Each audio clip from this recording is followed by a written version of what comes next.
It's nice to know that I've been part of it, or some of the other community have been part of it, and you just see it growing, you see it flourishing, so it's all good, and it's for the benefit of everybody, for people, for nature as well. Hello and welcome to Love Helping Outdoors. My name's Kieran and I'm here today on the beautiful Benfield Hill local nature reserve just outside of Hove in West Sussex. Across 2 weekends I've joined its conservation volunteers as we plant over 400 trees and shrubs that will make up a native hedgerow. In this episode you're going to see how we've gone about planting the trees and hedgerows, and also what it means to the volunteers who come here, giving their time back to nature and helping themselves in the process. My name's Sally Wadsworth and I'm chair of the Benfield Wildlife Conservation Group, and we look after Benfield Hill Local Nature Reserve on behalf of the council, and I've got a fantastic team of volunteers who help every week doing stuff on the reserve. The volunteers are really important and we really value their contribution.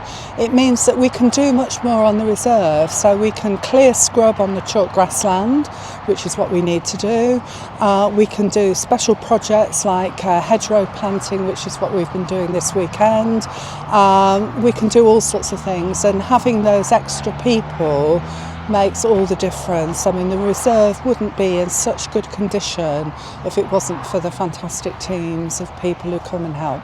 Everyone got together to say hello, and then Sally took a few minutes to welcome us all and go through the big plan for the day. In these bags behind you, we've got 200 what we call whips, which are saplings, which we're going to be putting in the ground. It's important to get the spacing right when we plant each whip.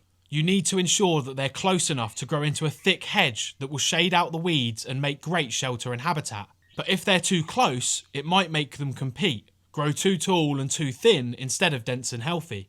And obviously it's not a perfect science. This is nature. Trees will grow, they'll grow this way and that way, but essentially we want 1, 2, 3, 4 and so on up the line, and then the other ones in between. So they're not all in a completely parallel row. After the hole has been dug, we're going to put one of these canes in to support the whip. And then we've got some biodegradable tree guards to wrap round. I'm going to give each group a section, so that will be your section that you'll be planting, and then you can sort of say at the end of the day, look what I've done. You can bring your family and friends on other days to come and see the line of hedge that you've personally put in, which I think is a really nice thing to do. With everyone fully briefed, it was time to get armed with shovels and start digging.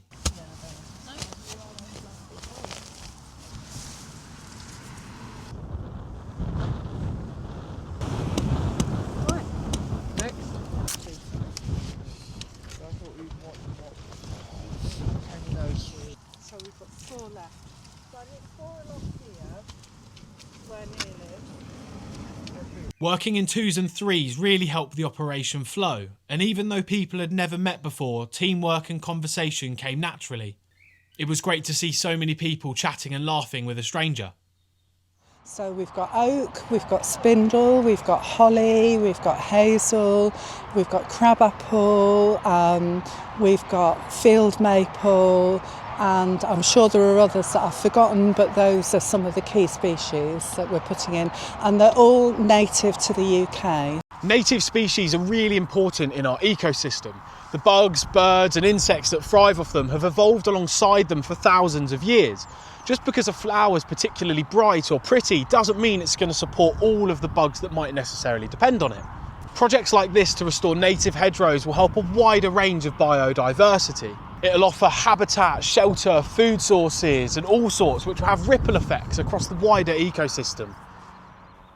But nature might not be the only thing that's benefiting from this hedgerow. I think people coming benefit from being outdoors, being in nature, making a contribution, but also being with other people, because we've got a great team of people. People are like-minded. There's always a social gathering, so we always have coffee and cake and mix together, and everybody is welcome. And I think that's the key thing, making everybody welcome. Well, if somebody was nervous about coming to one of these sessions and never doing anything like this before, what words of encouragement would you maybe give them as a first timer? I think you always find people who can help you, and none of us here is really a professional anyway. So you start with what you can do and you might learn something. So today I have learned about planting the whips, and I've also learned about some wildlife, the ancient ants, and also found some beetle grubs as well. So that's been fantastic. I have recently experienced some quite severe anxiety, but actually being around more people, being outdoors with people, and feeling like I'm giving back and I'm being really useful I think that's a really positive way to help with my mental health too. Being able to say on a walk, oh, I helped plant that hedge, is just like really good, nice boost. And it's just really important, like for pollinators and things in my own garden. I love planting lots of flowers, and it's just another thing to help the environment. So yeah, it makes you feel really good, yeah. Working outdoors is good. It gets fresh air into your lungs, it clears your brain. You can just get out, enjoy it, and forget all your worries. You know, there are people have busy lives these days, but just getting out, even for half an hour, just to go for a walk, can just help to lift everything. So you've got to get out there, do it, enjoy it, regardless of the weather. Being in the fresh air, nice exercise, meeting nice people, talk to people, do something useful where at the end of the day I can say I did something which I think helps, makes things better. That's what motivates me to work here and to volunteer here. Yeah. I mean, people can really come here and make friends, you know, lifelong friends, and that can lead to activities either with other clubs or going out for a meal, going for a drink, you know, going for a walk in the countryside. So there's lots and lots of different links and opportunities for people to extend just beyond Benfield Wildlife and Conservation Group itself. Without regular people like you getting involved in these sorts of projects, we might just see nature slip across our lifetime. And I, for one, certainly don't want that. I just want to say a massive thank you if you've come this far in the video. Please consider liking, comment and subscribing if you want to see more of these videos and how people are working on nature and also helping themselves. My name's Kieran, this is Love Helping Outdoors. Thanks for watching.